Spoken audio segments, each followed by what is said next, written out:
sidetracked, in a sense. Well, in working with the Cheyenne hymns, we ended up publishing a book that was seen then by, that got to Montana, from Oklahoma. Willis Busenitz was the pastor of the church in over here in Busby, which is close by. And he had a lot to do with the publishing of the Cheyenne hymn book. He was probably the most important source of organizational background to see to it that it was done, and encouraged me a lot to keep on working on it. Mm-hmm. And what was his name again? Busenitz. There was a whole variety of people that helped make this go. Lawrence Hart, a Cheyenne chief and traditional chief in Oklahoma, helped me. He facilitated me getting in my contacts with sources in Oklahoma so that it could happen. But this all came to Montana when we published a book, and some Crow Indians saw what I had done, saw the book that I had done. Mm-hmm. I gave you a copy of that, didn't I? To look at? Yes. Yeah. And that was done in 1984. And in what year did Samson give me a call? That was 1984. I think it was the 1984. Cheyenne hymn book was in 82. Oh, that's right. The book was published in 82. You're right. The first edition. I think so. I'm not sure that's right, but anyway, Samson saw a copy of it, showed it to people with the Crow Bible Translation Committee in Pryor, where they were working. And they decided they'd try to see if Dave Graber could come to Montana and come back to Montana, because I was living in Kansas at the time and had no idea this was going on. And maybe get help get a project going here. So we ended up coming back to Montana and working on the Crow Hymns project, similar to how we did with the Cheyenne people, the way that happened. And one thing I'd like you to talk about is how the Crow hymns reflect distinctly Crow, elements that are distinctly Crow, both musically and in the reception. Okay.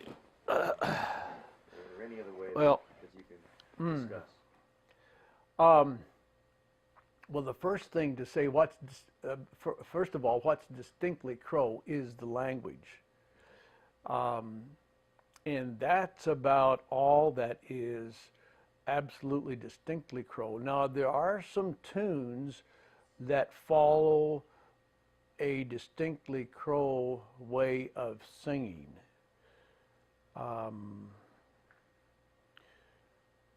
Where it sounds, it has speech rhythms rather than any kind of regular rhythms. But that also is an element of Plains Indian song that's broader than one particular tribe.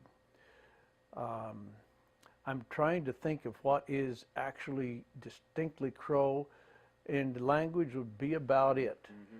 The vocables in the language are a common property of the Crow, of the Plains Indian people, but those vocables, there are uniquely Crow Indian ways of doing vocables too.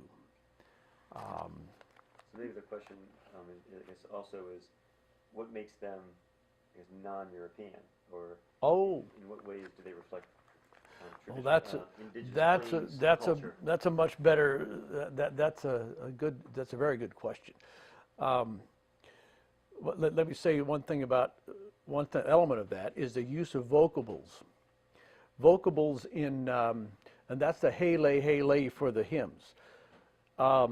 Vocables are a way of saying this is a song for this kind of dance or this kind of event or this kind of purpose. Songs, the music and the songs of the Crow people, like of any tribe, fit into several genres, which usually is connected to a particular kind of celebration or expression of people. There's corn grinding songs, there's children's game songs, these are different genre of songs and music like we've got in any culture. And the Crow genre is, and like other tribes, is identified with the vocables. So you have a hele for Christian hymns, and that was a new construct to fit the coming in of a new religious expression, actually. Whereas the Wainaheya is with the peyote tradition, and the and powwow songs use the grass dance songs. Anyway, the vocables are an identifier of a genre of music, of song and dance, or whatever. And that's distinctly non-European.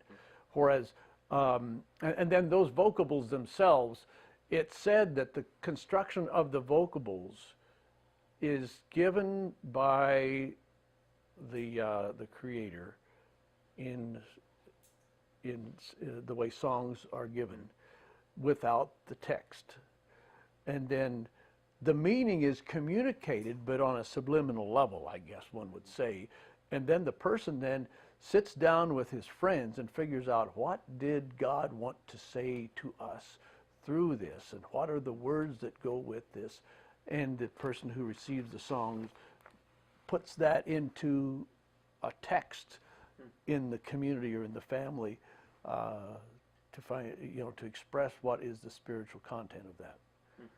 I find that kind of fascinating, because that's then the hele, as it is with roughly with a lot of Christian hymns, becomes an expression of God's speech, so to speak.